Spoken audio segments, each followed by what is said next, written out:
Hey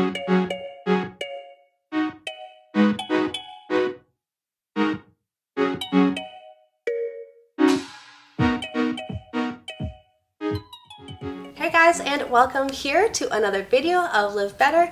I am Liv and I am so excited to share this video with you guys.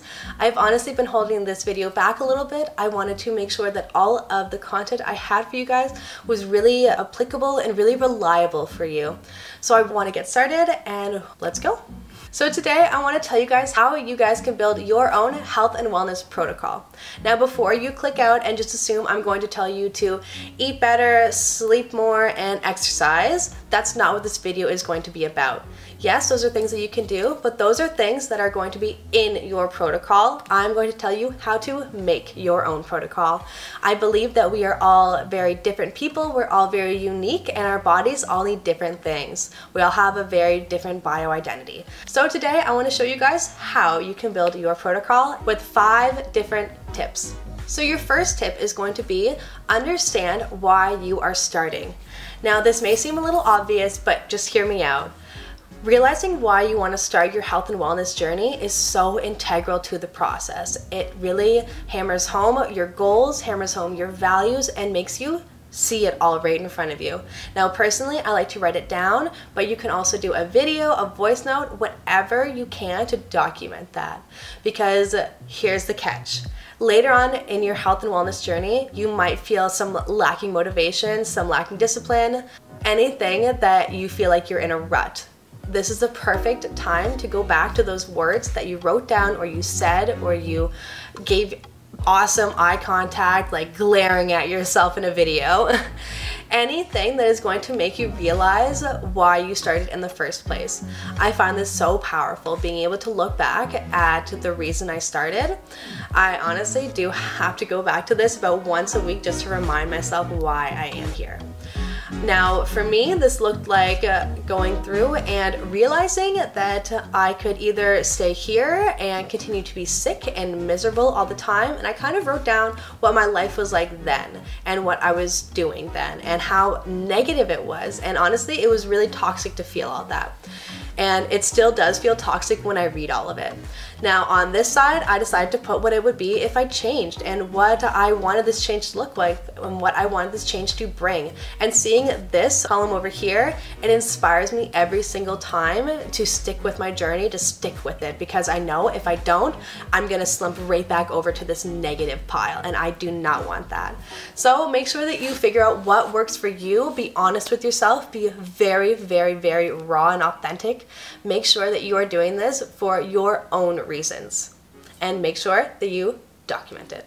Moving on to our second tip, that is going to be don't change all at once. Now it may be really tempting to just go all gung-ho and excited and get all these new healthy products and clean makeup and sleep quality stuff, but honestly, it's not going to help in the long run. Your body, your mind, your spirit, basically your whole self has been used to certain habits, a certain routine, certain lifestyle, just a certain way of being. And if you take all those products, all those habits, all of it away, you're gonna put your body into shock. It's not gonna know how to react. It's gonna have a really hard time adjusting. Now, if you build in gradual changes, that's how you're going to be able to start. That's how you're going to be able to build long-term success. Now, I would really recommend just starting out with 1 or 2 changes in the first week and see how this goes. If this goes really well, then yeah, amp it up. Maybe you want to go gung-ho and do 3 or 4.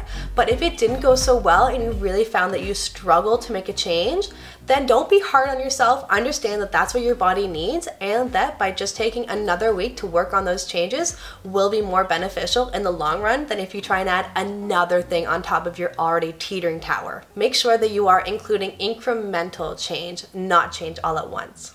So your third tip is going to be get realistic.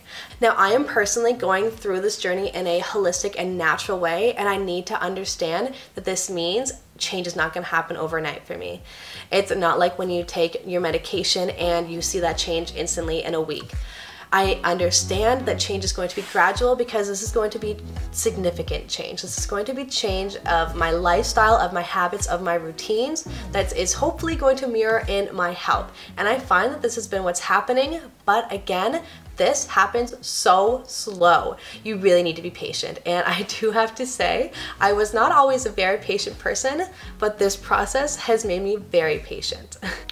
I really enjoy Grey's Anatomy. It is my guilty pleasure completely, and I was talking to one of my friends about why that is, and it's funny because we both have these chronic invisible illnesses, so we were able to bounce ideas off of each other and kind of came to the result that we love Grey's Anatomy because every time somebody comes in with some strange, mysterious illness and these horrible symptoms and this horrible life, and then all the doctors are there and they have the symptoms and they go over it, and then there's a brainstorm, and then there's an answer, and then there's a surgery, and then it's done.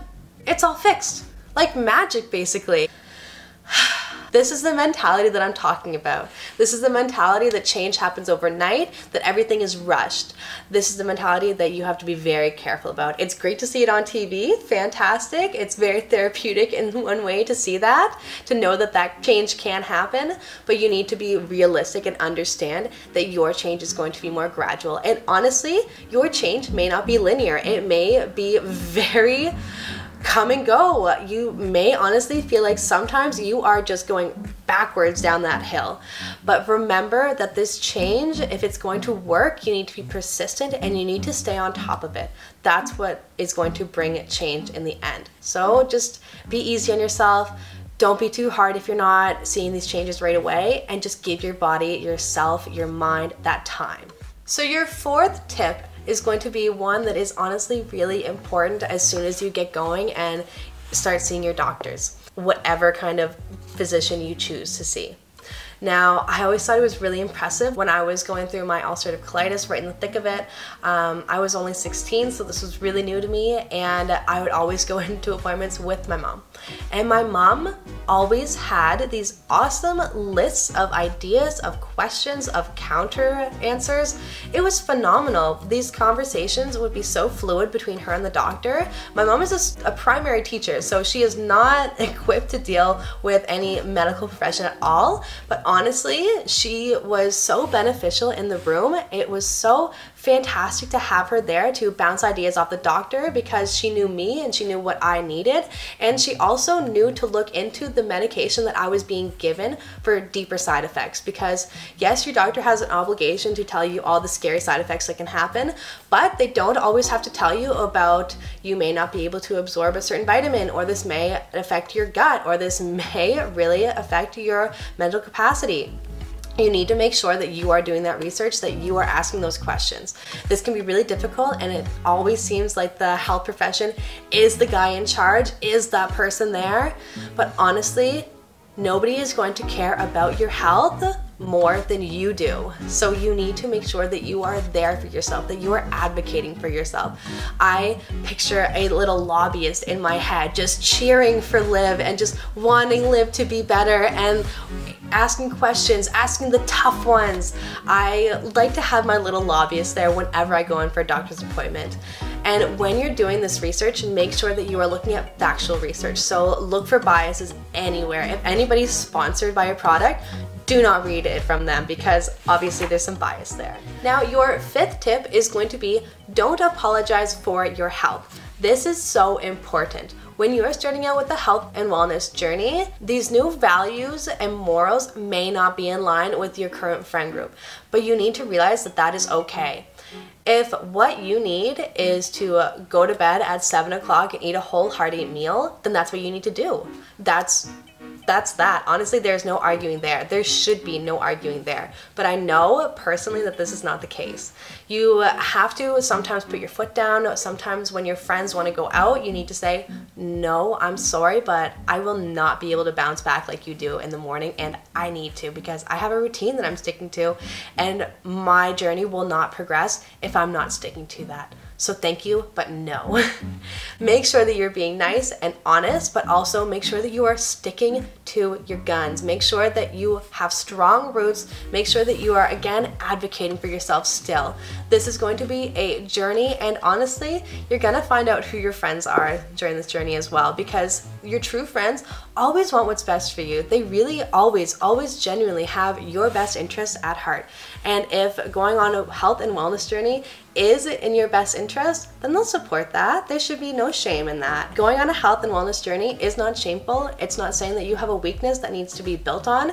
It is saying that you want change, that you are strong enough to bring change into your life. And honestly, I find that pretty inspiring. So that is it for today. I really hope you enjoyed. Bauer just got back from his walk with Grandma, and oh goodness, okay. Bauer, I think he's just gonna hang here for a minute. Here.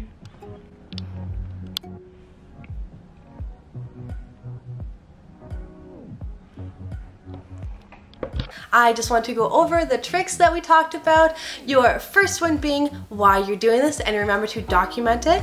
Your second one being don't make all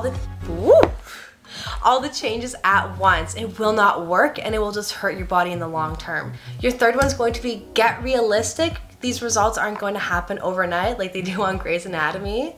Your fourth one's going to be do your research. It is so important because nobody's going to care about your health more than you do. And your last one's going to be don't apologize for your health and wellness journey. Your health should be your first priority, not pleasing others.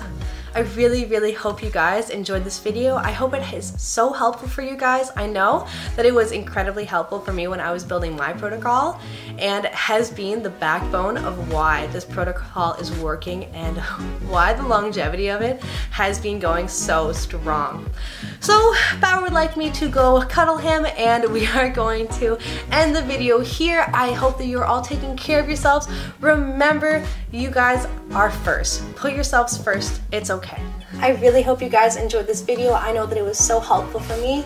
Please make sure that you are subscribed and hit the bell notification button so that you know when I upload. And follow me over on Instagram at live_better_. I post there frequently about my life, my health and wellness journey, honestly, everything.